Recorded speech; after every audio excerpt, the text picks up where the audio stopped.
Do you ever feel that sinking feeling in social situations? Like everyone's watching and judging you? Social anxiety can feel like walking into a room full of people and realizing you've been cast as the lead in a play you didn't audition for. The good news? You don't have to live in this constant state of awkward panic. Today, we're going to tackle social anxiety with practical, easy to use steps. By the end of this video, you'll have the tools to face social situations without feeling like you need to crawl under the nearest table. Step 1. Shift the focus outward. A big reason social anxiety takes over is because we're hyper focused on ourselves. It's like you're the star of a one person reality show, and the camera is always on you. But here's the twist: most people aren't thinking about you, they're thinking about themselves. So, flip the script. Instead of worrying about what you're saying, focus on what the other person is saying. Here's a tip: pretend you're an investigative journalist. Ask questions like, "What's the most exciting thing you did this weekend?" Suddenly, you're engaging, and they think you're fascinating, even if all you did was nod and smile. Step 2. Gradual and targeted exposure. Exposure therapy is like trying spicy food. You start with mild salsa, not ghost peppers.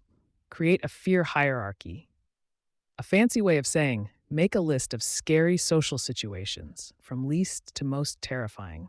Start with baby steps. Smile at a stranger, chat with a barista, or brace yourself, answer a phone call. Work your way up to bigger challenges, like starting conversations at parties or, dare I say, giving a toast. And hey, if it doesn't go perfectly, congrats! You've got a great story for your next attempt. Step 3. Rewrite your inner dialogue. Let's talk about that inner voice, the one that loves to remind you of every awkward thing you've ever done. If your inner dialogue was a friend, you'd probably stop answering their texts. It's time to rewrite those thoughts. Instead of thinking, "What if I embarrass myself?" Try, "What's the worst that could happen? Will I really end up on the evening news for stuttering?" Spoiler, you won't. Be your own hype person. Say, "Even if I mess up, it's a chance to grow." Plus, embarrassing moments are what memes are made of, so really, you're just contributing to culture. Step 4. Visualization techniques. Picture this. You walk into a room, smile confidently, and start chatting like a social butterfly. Sounds dreamy, right? Visualization can help make it real. Before you step into a social situation, close your eyes and imagine yourself handling it like a pro. Think about what you'll say, how you'll stand, and even how you'll laugh at that one awkward dad joke.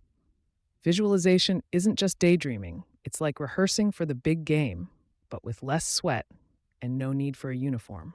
Step 5. Use the pause. Ever feel like you're racing to fill every silence in a conversation? Here's a secret: pauses make you look thoughtful, not awkward. If someone asks you a question, take a second to breathe before answering. It's not only calming, it makes people think you're deep. You could say, that's an interesting question, and suddenly you're the Socrates of small talk. Step 6. Celebrate micro wins. Here's a game changer. Stop aiming for perfection and start celebrating micro wins. Compliment someone's outfit? Micro win. Made eye contact for more than 2 seconds? Micro win. Didn't accidentally call your professor mom? Major win. These small victories build confidence, and before you know it, you're doing things you once thought were impossible, like asking for extra gack without rehearsing in your head first. Step 7. Use a buddy system. Social situations are less intimidating when you have a buddy. Find someone who's more comfortable in social settings and tag along. Think of them as your social training wheels. They'll steer the conversation while you get comfortable chiming in. But don't cling to them forever. The goal is to eventually ride solo, like a social butterfly who just got their wings.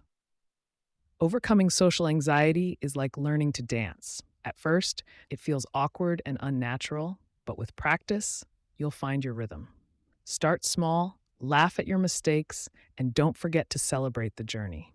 If you enjoyed this video, hit that like button, subscribe, and share it with someone who might need a confidence boost.